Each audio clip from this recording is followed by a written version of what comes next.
welcome lung cancer warriors. And I think we all are warriors. And I want to thank personally Ellen Banner, who's always been so supportive and in the audience.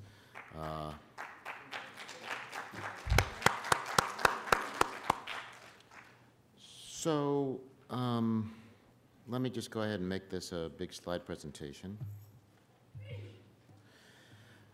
So there's going to be 2 lectures on lung cancer screening today. I'm going to go over some of the, let's just say, nitty-gritty and controversy, but let me make myself perfectly clear, as that president once said.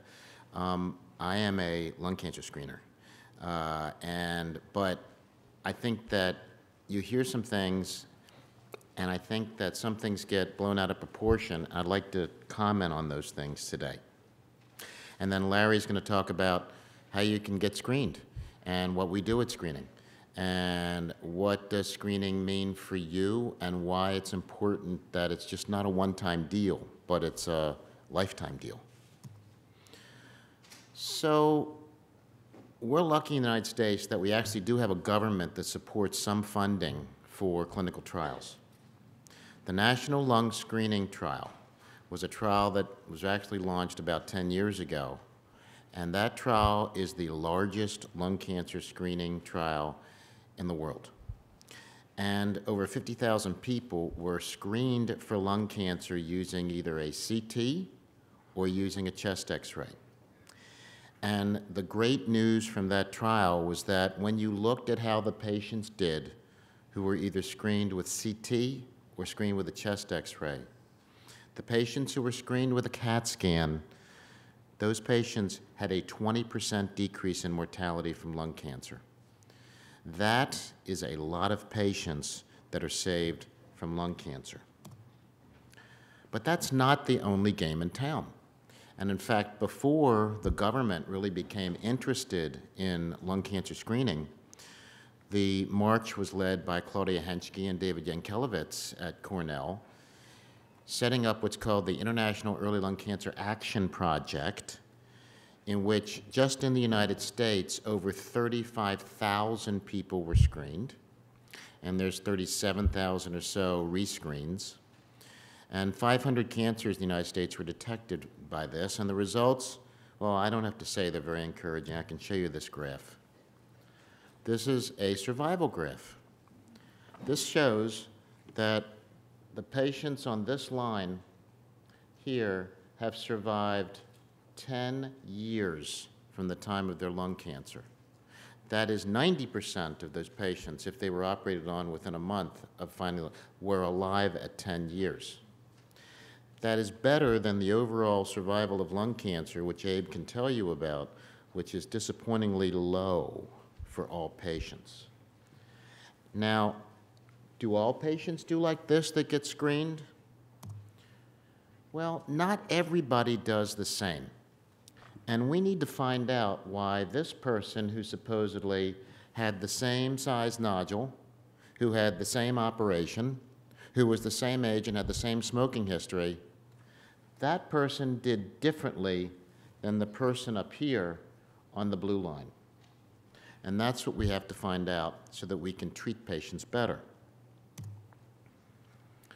Now, what about adapting lung cancer screening? Well, that's done by a thing called the U.S. Preventive Health Service. And in 2010, this was set up to be able to grade things to see if Medicare should be petitioned to pay for stuff like this, like breast cancer screening. So it's either an A or a B that gets considered, and B means that the benefit of this is that there's a high certainty of a moderate net benefit or a moderate certainty of a high benefit, or it's moderate certainty and moderate net benefit. Well, lung cancer screening, despite that big national lung screening trial, got a B recommendation, which was actually better than it ever had before. So that was encouraging. So here is the first question for the audience. There was a recent meeting of advisors to Medicare to see if lung cancer screening would be covered by Medicare. What was the result? Lung cancer screening was approved for payment by Medicare. Lung cancer screening was not approved by payment. Please vote. Rachel, it's going to count down by itself. Sorry? Then advance, okay. Everybody quit voting? Good. Oh, now we're going to wait 29 seconds. Should I hit it again? Yeah, great. Okay. So 35% said A, that it was approved, and 65% said it was not approved. The answer is that it was not approved. So why was it not approved after a randomized trial that shows a mortality benefit like this? Well, the reason that they said is because there was only 26% or 27% of the patients who met the Medicare age, between 65 and 74 years old in that trial. So there really wasn't the bigger cohort. Now that to me really doesn't say much, because the way it was set up was so that everybody above 55, which was to be the risk factor, was to be screened. But the main reason was that they were concerned over the harms of lung cancer screening. So that sounds kind of weird. What are the harms of screening with a CT for lung cancer? So here's your next question. What are the harms associated with lung cancer screening, which the advisors were worried about? Biopsying or operating on somebody with a lung nodule and turns out that it's not lung cancer? Anxiety associated with the frequent CT scans and finding nodules? Operating on cancers which don't have to be operated on because they would not kill the patient? The potential for too much radiation from the CT scans, or all of the above? Please vote.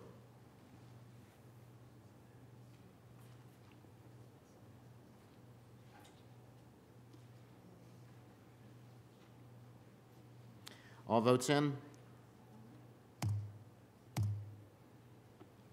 That is correct. All of the above. So now we have a situation where there actually are some concerns, but what are these concerns and what do they actually mean? Well, let's talk about the first one. Biopsying or operating on somebody with a lung nodule and it turns out not to be a lung cancer. That's known as a false positive, and Larry's going to talk about that when he shows you some films also. But what is the magnitude? I mean, how many nodules did you pick up actually are false positives, that you think it's a lung cancer but you don't know because you're looking at some image on a CT scan? So this busy slide is a summation of every lung cancer screening trial that has been published in the literature. And we're going to concentrate, first of all, on the National Lung Screening Trial that's circled. And what I'm showing you is that with the 50,000 people that were screened, over 7,000 of them had nodules. That's about 25%. And you don't know whether that's a lung cancer, whether that's not a lung cancer. So that's pretty big to figure out how many of those nodules are actually 25%. You got to figure out what's going on from the very beginning. Now, how can you find out? Well, you could biopsy, and biopsy is seen here. Biopsy can be with a simple procedure, sticking a needle in somebody's chest. Not so simple for the patient who's having it. Or you could do a bronchoscopy and put a biopsy forceps out. That's not so comfortable either. The bottom line, though, is that only about 2% of all these people had to have a biopsy done. That's pretty low. But 70% of those biopsies were benign. So what does that really mean? That really means that if we knew what the lung nodule was, we wouldn't have done a biopsy on all those people. So when we do a biopsy for a lung nodule, 70% of them are benign, and really it would be nice to know that and not have to do it. Let's go a step further. Suppose the patient goes to the operating room, and that's here. And in the National Lung Trial, only 2.6% of the patients went to the operating room. That's good because it's a lot of patients, but it's still 2.6% of 50,000 patients went to the operating room. And of those, 24% were found not to have lung cancer. So if you look at all the trials, this number of 20% of going to the operating room and not finding lung cancer seems to be pretty persistent. And this number of getting benign biopsies in the high level seems to be pretty persistent. Who gets blamed for this? I'll tell you who gets blamed for it. The surgeon gets blamed for it. Because it doesn't matter that only 2.5% of all the patients actually had to have a surgical procedure. But for the individual patient that you find out it was benign, you could have saved them from having to go to the operating room, have general anesthesia, have either a video-assisted operation or an open operation. You'd like to avoid that. Is this unnecessary surgery? That's the argument. Personally, I don't think it is because we're not good enough to figure it out yet, but we're going to be there, and that's what I want to talk about. If we were better at defining whether a nodule was lung cancer based on a CAT scan or with other things, then we would decrease the rate of all these false positives. How do you do that? So let's start with those needle biopsies. So why don't you just needle biopsy everybody? I mean, you can get an answer, maybe, and then you'll know what it is, and you'll save the patient general anesthesia. Here's the reason why. Because the bottom line with needle biopsies is that about 30% of those needle biopsies have a complication. And you want to avoid a complication if you don't have to have a complication. You can bleed from it, you can have your lung drop from it, I mean, you can have other weird things happen, and you can even have a chest tube put in. So it's not fair to say just biopsy everybody. But there are new ways to biopsy things a little bit safer. Yes, you do this in the operating room, but now you can take a CT scan, put it into a computer, it makes a three-dimensional reconstruction of what the airway looks like, and when you have a nodule here, you actually can then take the patient to the operating room, and you're not blindly looking for that nodule anymore. You put in a reconstructed image, and it maps out a path for you so that you can just go right out the bronchus, right into the nodule where the target is, and you know you're there and biopsy it. It's like GPS. It's like in your car. We use the same thing in the operating room now to find nodules. Still not perfect, though, because when you combine it with everything, you biopsy it, you brush some cells, you wash some cells, the accuracy is only about 85%. So it's still 15% that you're going to be wrong. So biopsying everybody is not the way to go. What about repeating the CAT scan to see, whether that nodule has changed? Is it bigger? Did it go away? I mean, that's a reasonable idea, except that a lot of CAT scans, people are starting to get anxious about the amount of radiation you're going to get.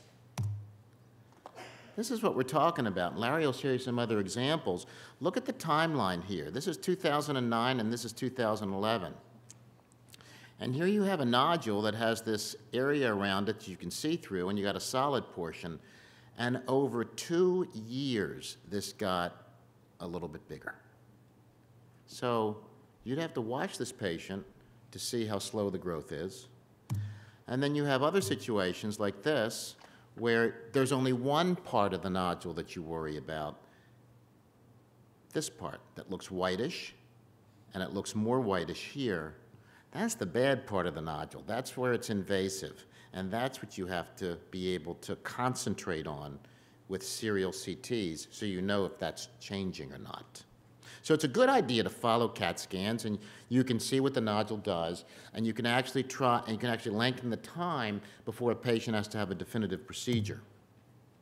But it'd really be great to combine this sort of stuff with blood markers, urine tests, breath tests. That's coming. But you could also have novel X-ray or CT techniques. And this is being done right here by Jane Coe in Larry's department.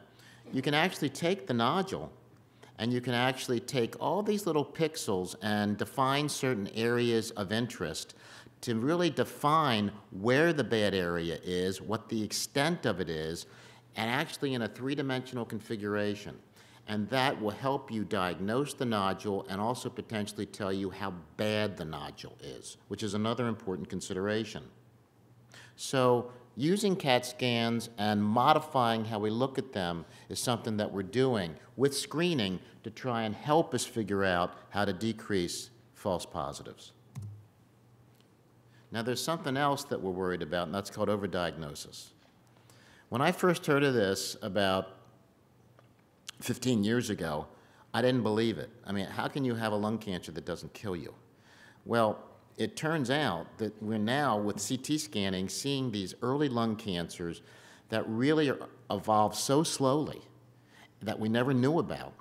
And in fact, it's estimated that 18% of the patients in the National Lung Screening Trial had this type of a lung cancer that if you waited long enough, it wouldn't kill the patient, wouldn't cause symptoms. Should you do anything about that? Which ones are going to be like that? With a snapshot in time, how can you tell what that nodule is going to do 10 years later? You don't know. We've tried to classify these nodules differently. We call them now in situ lesions, we call them minimally invasive, but to prognosticate from a snapshot in time, we're not good enough yet, but we're learning. And this is another way that you can look at these nodules. This is from Mayo, in which you've actually done further segmentation, and on the bottom you see different varieties of lung cancers. These are minimally invasive. These will never go to lymph nodes, and patients will live 100%. These are the bad ones. But you can characterize these now by this CT segmentation way and actually predict from the snapshot in time who may have a lung cancer that's slow and who may have a lung cancer that's going to grow quickly and needs to be taken care of. So what's all the fuss about CT and radiation? And what about surgery? Because that has to do with what they were worried about and the harms that lung cancer screening can possibly do. Here's your next question.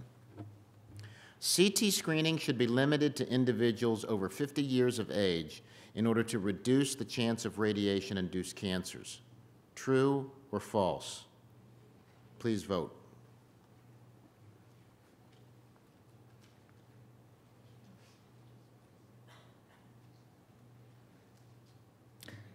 Okay. The answer is true. There is a concern about radiation-induced cancers, but the chance is incredibly low. And why is that? Let's look at the data. What is the risk of getting a lot of CT scans? Well, we measure risk by a number called a millisievert. That's how much radiation you get. And it turns out that a CAT scan of the chest, low dose, helical, gives you a millisievert between 0.6 and 1.5. That's that one time. The background that you get from walking around outside is 2.4. A mammogram is about 1.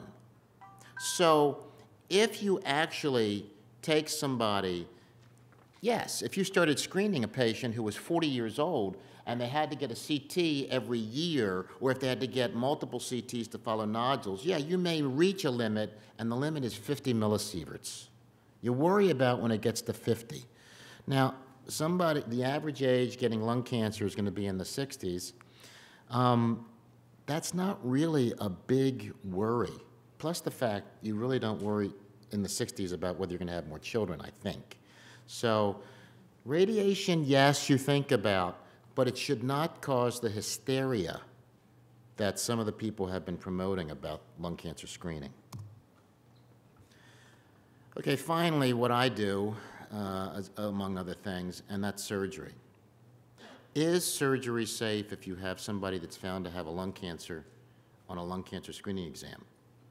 And can it be done minimally invasively, and can we spare lung? And the answer is maybe. Here's your last question. What is the mortality of surgery for patients with a screened lung cancer? I'm talking about if you take them to the operating room, they've got a nodule, and you take them to the operating room, and you do a resection, what is the chance of dying from that operation within a 90-day period? Vote, please. 1%, 3%, 4%, or it depends on the functional status of the patient, but it should be close to 1%. Everybody voted?